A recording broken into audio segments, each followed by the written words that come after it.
going to show you how to add a little upper body work to the leg work, so we get more of a cardio workout going on. You're going to work you harder.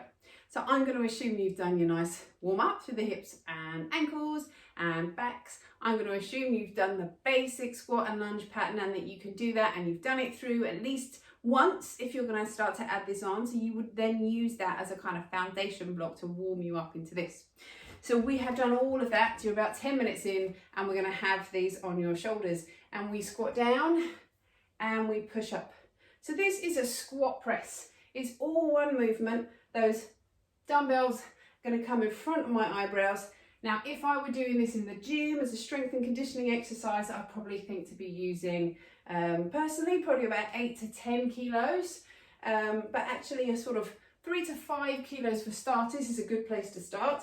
These are probably a bit light, but still really good for cardio. So lighter weights, we're not going to really build muscle, but we're going to get cardio going, and obviously a bit of coordination. So we're going to do 10 of those. Then from here, we're going to come to the side. There's a little side tap, and we're going to bring the leg in and out, in and out, in and out. Now I like to progress this like this. You could add a little squat. You could come up. We're going to repeat it on the other side.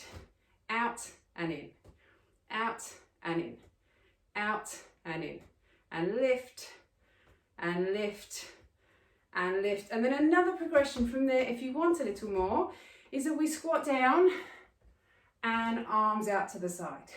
Squat down, arms out to the side. So we're in and we're up.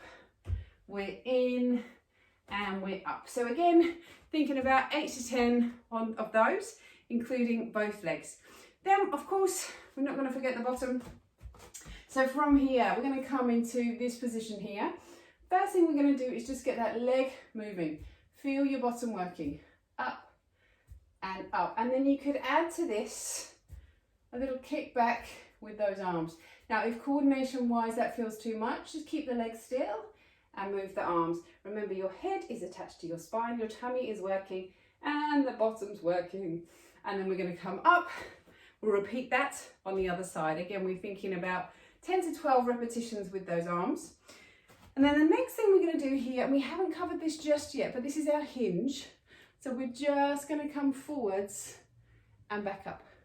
So we think about sending your bottom away, keeping that neck long, getting that hinge forwards, and lift, and down, and lift. And again, from here, we're looking to do around 10 of those on each leg.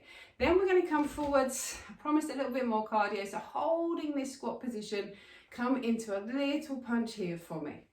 Forwards and forwards. So you could add this punch onto a static lunge as well. You could do it here.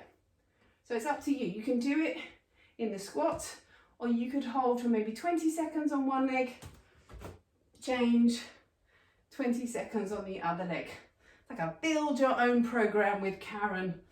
And then from here, the last thing we're going to do, come into a lunge, but we make it move. So when I'm teaching this, you can either hold it or you can move it. We come down and add a little bicep curl. So we're down, up, down, up, down, up. On the other leg, we might add a little shoulder raise, out, optional, up and down. Now just watch my arms though, the end of that.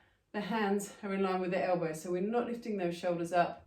We're also not kind of bringing that arm too far up. So we get that sense of a raise here rather than coming all the way up. So there you have it. A nice little combination of leg work, adding a little upper body work to really start to get your heart rate up and going.